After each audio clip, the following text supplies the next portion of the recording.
What's going on, guys? Welcome back to the channel. I'm out here today and we are working on the fifth wheel. I've got slack in my fifth wheel. Every time I stop, take off, you can feel it snatching back and forth.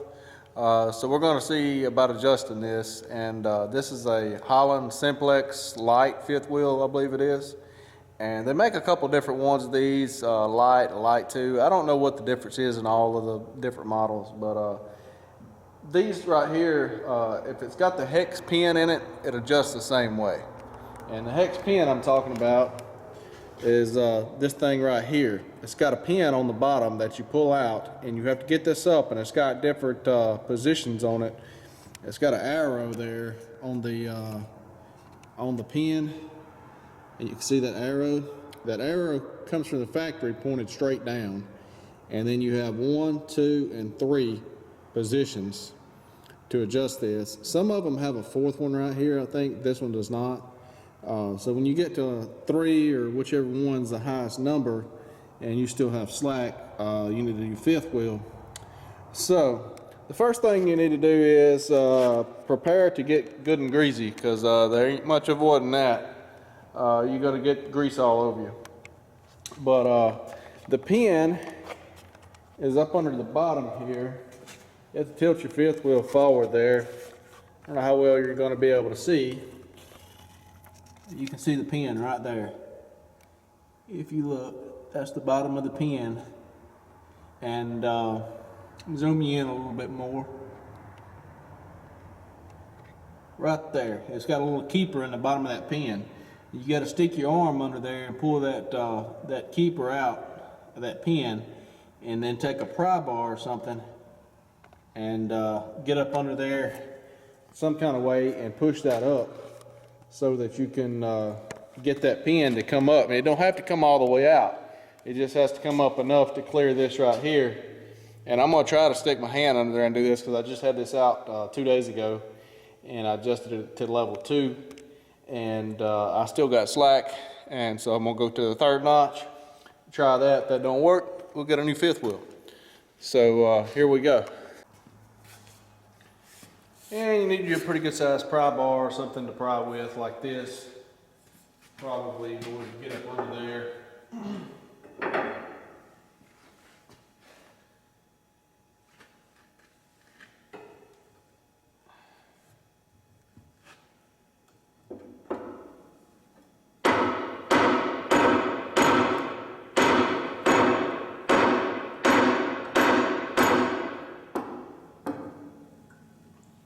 And you can see I got it pop up there, and then you want to rotate it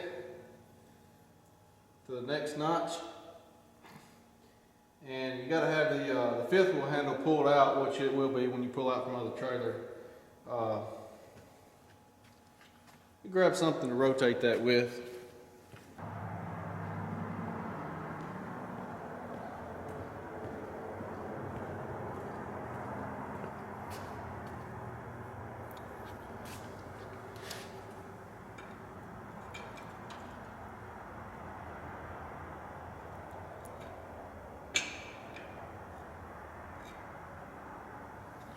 All right, that is on the 3rd notch there.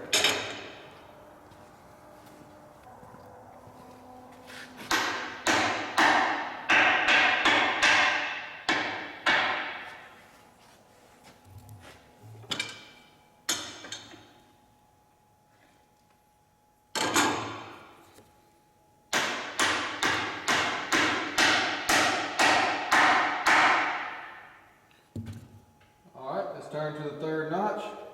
And this is the little keeper that goes in. You just squeeze it together like that with your hands, and that pin goes down. There's a hole in the bottom of the pin. You push this in there and it goes all the way, and this keeps this from coming out, keeps that from coming out.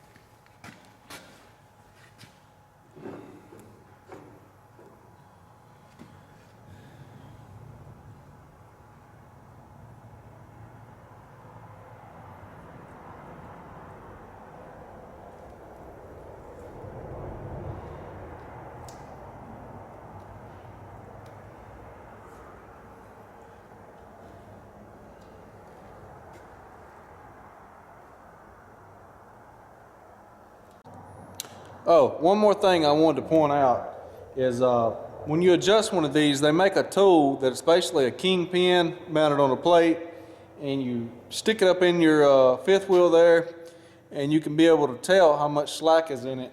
It's got like a lever on it so you can pull it back and forwards. Most people don't have that. What I do is just latch it back under the trailer, and you can take you one of those paint pens you can get at the auto parts store, or anything to mark right here, and you just make your mark right here on your fifth wheel, clean the grease off, put your little paint line right there, and put your little paint line on the bottom of your fifth wheel plate up under your trailer there after you've got it locked. And you back up under it till it locks and put pressure on it in reverse, pull your brakes out and get out and mark it like that with a paint pen. And then you get in your truck and put pressure on it forward and have somebody watch it, or if you can put pressure on it forward and pull your brakes out and then put it back in neutral and get out and look, and your marks will be moved apart. And with it in the number 2 slot, I checked it and I had a little over a ½ inch of slack front to back. So I'm not sure what it was when it was in position 1, but it done got pretty bad. You could feel it pretty obvious that there was something going on. So I'm hoping with number 3 that'll correct my problem, and if it doesn't, like I say, I'll get a new fifth wheel. But I just want to throw that in there. That way you can check it, and like I say, you only want to go up 1 notch at a time and check your slack. All right, guys, that's really all there is to it. You do want to make sure that your jaws in the back of your fifth wheel are in the right position, so that when you back under your trailer, that your kingpin goes in the jaw and the jaw locks like it's supposed to. Because when you mess with this thing, it is possible that the jaw can get out of position when you back under it. It'll actually push the jaw forward and not latch the kingpin. And so if you do that and then you roll your landing gear up and then you take off, that's going to be bad, because your trailer's going to still be sitting there and it's going to drop down and be sitting on your rear tires and all that, and it's going to be kind of embarrassing. So don't do that. Make sure that it locks properly. You also only want to go 1 notch at a time on this, because if you go too far, it's not going to latch properly, and that could be bad. So you want to make sure that it's latching properly before you try to take off anywhere. You know, give it a couple tugs back and forth with your landing gear still on the ground or almost on the ground, so that you don't mess nothing up if, you know, something goes wrong and something you do there. So anyway, that's pretty much it. I'm going to hope that this solves the problem. If not, they make a rebuild kit for these, but I'm not sure if I'm going to go that route or if I'm going to just replace the fifth wheel if it has to be, because your front of your fifth wheel, where your notch is at up in there, that wears too from turning.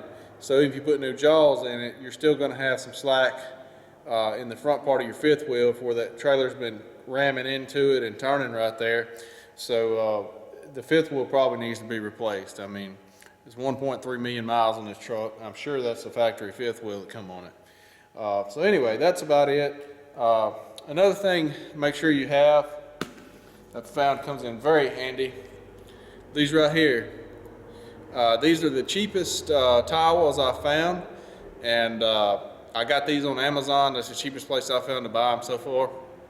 I'll put a link in the description, and I buy several of them at a time and keep them around the shop. It's the best thing I found to get this nasty grease off, unless you wash your hands in a bucket of gasoline or something, that works too. But these hand towels is pretty handy for getting grease off, because soap and water doesn't cut this stuff very well. But anyway, that's about it. Got to get this stuff cleaned up here and get all this lovely fifth wheel grease off.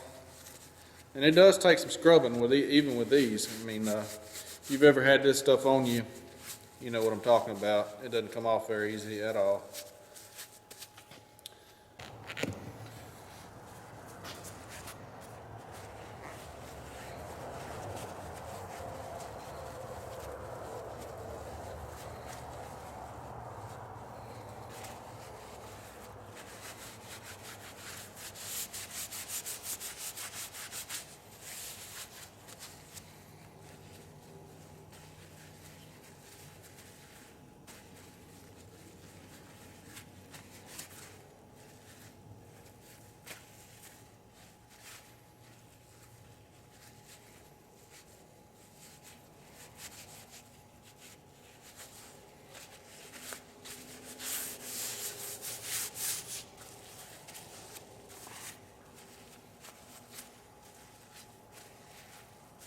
All right, guys.